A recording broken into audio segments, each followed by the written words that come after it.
This channel does not promote any violent, harmful, or illegal activities. All content provided by this channel is meant for an educational purpose only. কারণ খয়রাশোলে সরকারি কলিয়ারিতে ভয়াবহ বিস্ফোরণ, অন্তত 7 জন শ্রমিকের মৃত্যু হয়েছে, আহত বেশ কয়েকজন। খয়রাশোলে লোকপুরের ভাদুলিয়ায় কলিয়ারিতে বিস্ফোরক বোঝাই ট্রাক থেকে বিস্ফোরক নামাতে গিয়ে বিপত্তি। বিস্ফোরণের তীব্রতায় ছিন্ন ভিন্ন হয়ে যায় দেহগুলি। সহকর্মী হিমাদ্রি রয়েছেন আমাদের সঙ্গে, সরাসরি কথা বলবো হিমাদ্রির সঙ্গে।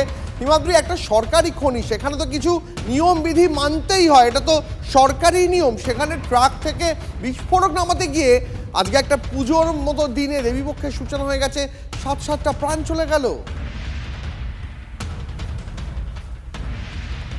হ্যাঁ দেখো, একেবারে এই প্রশ্নটাই উঠছে যে সরকারি খাদান, সেখানে বেশ কিছু নিয়ম রয়েছে, যেখানে বিস্ফোরকগুলিকে কি পদ্ধতিতে নামানো হবে বা খাদানের মধ্যে কি পদ্ধতিতে আনা হবে সেই নিয়ম আদৌ মানা হয়েছিল কি না, কী কারণে এই বিস্ফোরণ ঘটলো সে নিয়ে কিন্তু প্রশ্ন তো উঠছেই। ছবিটা একবার দেখাবার চেষ্টা করব যে বিস্ফোরণের তীব্রতা কতটা তীব্রতা হলে যে বিস্ফোরণ যেই গাড়িতে করে আনা হচ্ছিল বারুদ বা অন্যান্য যে সামগ্রী, গাড়িটার কি অবস্থা, ছিন্ন ভিন্ন হয়ে গেছে। মনে হচ্ছে যুদ্ধ বিধ্বস্ত কোনো এলাকায় আমরা রয়েছি। গাড়িটার যে অবস্থা, শুধুমাত্র এই গাড়ি সেটা নয়, এই গাড়ির আশেপাশে বিভিন্ন যন্ত্রাংশ, মানুষের দেহ একাধিক ছিন্ন ভিন্ন হয়ে পড়ে রয়েছে, মানুষের সেই দেহ, রক্তাক্ত দেহ।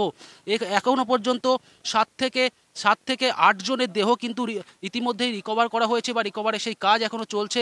আরও বেশ কয়েকটি দেহ থাকতে পারে এমনটাই কিন্তু স্থানীয় বাসিন্দারা অনুমান করছে, এবং আহত রয়েছে বেশ কয়েকজন। তাদেরকে ইতিমধ্যে এখান থেকে উদ্ধার করে স্থানীয় সিউড়ি বা অন্যান্য বিভিন্ন হাসপাতালে ভর্তি করা হয়েছে। পাশাপাশি এই মুহূর্তে আরও একটা ছবি দেখাবার চেষ্টা করব। প্রশাসনের পক্ষ থেকে যে দেহগুলি এখানে পড়েছিল সেগুলিকে কিন্তু রিকভার করার চেষ্টা হচ্ছে এবং সেগুলিকে এখান থেকে অন্যত্র নিয়ে যাওয়া হচ্ছে। শুধু এই যে সামগ্রিক চিত্রটা কিন্তু একেবারে ভয়াবহ। 7 থেকে 8 জনের মৃতদেহ এইভাবে উদ্ধার হলো, কেন তাদেরকে শ্রমিকের কাজ করতে এসে তারা মারা গেল, সব মিলিয়ে কিন্তু বড়সড় প্রশ্নের মুখে। অথচ স্থানীয় বাসিন্দা তারা জানাচ্ছেন সকাল থেকে যা খাদান কর্তৃপক্ষ, তাদের কিন্তু এখানে কোনো দেখা নেই, তাদের কিন্তু আমরাও দেখতে পাইনি খাদান কর্তৃপক্ষকে। তারা কি কারণে বিস্ফোরণগুলিকে এখানে আনা হয়েছিল বা কি কারণে বিস্ফোরণ হলো, কারা এর সাথে যুক্ত থাকতে পারে, এই সমস্ত বিষয়ে কিন্তু এখনো পর্যন্ত কোনো কথা তাদের পক্ষ থেকে বলা হয়নি। সব মিলিয়ে বড়সড় প্রশ্ন উঠছে, স্থানীয় বাসিন্দারাই প্রশ্ন তুলছেন প্রশাসনের ভূমিকা নিয়ে, যে প্রশাসন কেন সক্রিয় ছিল না। আগের থেকে যদি সক্রিয় থাকতো তাহলে চতুর্থীর এই দিনে কিন্তু এই ধরনের মর্মান্তিক ঘটনার শিকার হতো না শ্রমিকদের। এটাই কিন্তু প্রশ্ন তুলছেন তারা এই মুহূর্তে। এই যে খাদান, গঙ্গারাম চক যে খাদান, সেই খাদান 7 থেকে 8 বছর ধরে এই খাদানটি চলছে। এর আগে এই ধরনের ঘটনা কোনোদিন ঘটেনি তারা জানাচ্ছেন। এখানকার যারা স্থানীয় বাসিন্দা তারা 2-1 জন জানাচ্ছিলেন যে এই যে খাদান যখন তৈরি হচ্ছিল তাদেরকে বারবার প্রশাসনকে এই খাদান না বানানোর কথা বলা হয়েছিল এবং তারপরেও কিন্তু বানানো হয়েছিল, এমনটা কিন্তু স্থানীয় বাসিন্দাদের অভিযোগ। এরপরে কিন্তু এই ধরনের বিস্ফোরণের ফলে 7 থেকে 8 জনের মৃত্যু, বেশ কয়েকজন আহত। সব মিলিয়ে বড়সড় প্রশ্নের মুখে কিন্তু এই মুহূর্তে এই খাদান।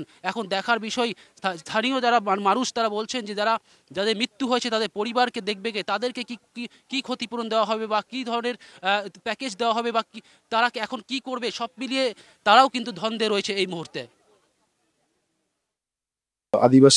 আদিবাসী শ্রমিক 5 জন ও আদিবাসী শ্রমিক 3 জন, মোট 8 জন মতো এখানে স্পট ডেথ হয়েছে, একদম পুরো বিচ্ছিন্ন হয়ে গেছে। আহত এখন ভর্তি আছে, এখন 4-5 জনকে সদর হসপিটালে নিয়ে যাওয়া হয়েছে। ওখানে আমরা যোগাযোগ করেছিলাম সিওএমএইচ এর সঙ্গে, তিনিও ব্যবস্থা করছেন ওখানে। এই অবধি খবর। যে সমস্ত মানুষ মারা গেছে তাদের আজকে সঠিক নাম বা কতজন মারা গেছে সেটাও আজকে বলতে পারছে না অনেকেই।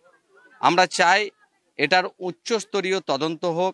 এখানকার যে থানা আছে, লোকপুর থানা থেকে খয়রাশোল, এই থানাগুলোরও কোনো না কোনোভাবে দায়িত্ব আছে, তাদের পরিচালনাতেই এই কয়লা খনিগুলো চলতো এবং এখানে কোম্পানি যারা আছে তারা তাদের দায়িত্ব এড়িয়ে গিয়ে আজকে চলে গেছে। আমরা চাইবো যে পরিবারগুলো যাতে বাঁচতে পারে, পরিবারগুলো যাতে তারা ক্ষতিপূরণ পায় এবং সঠিক তদন্ত হয়।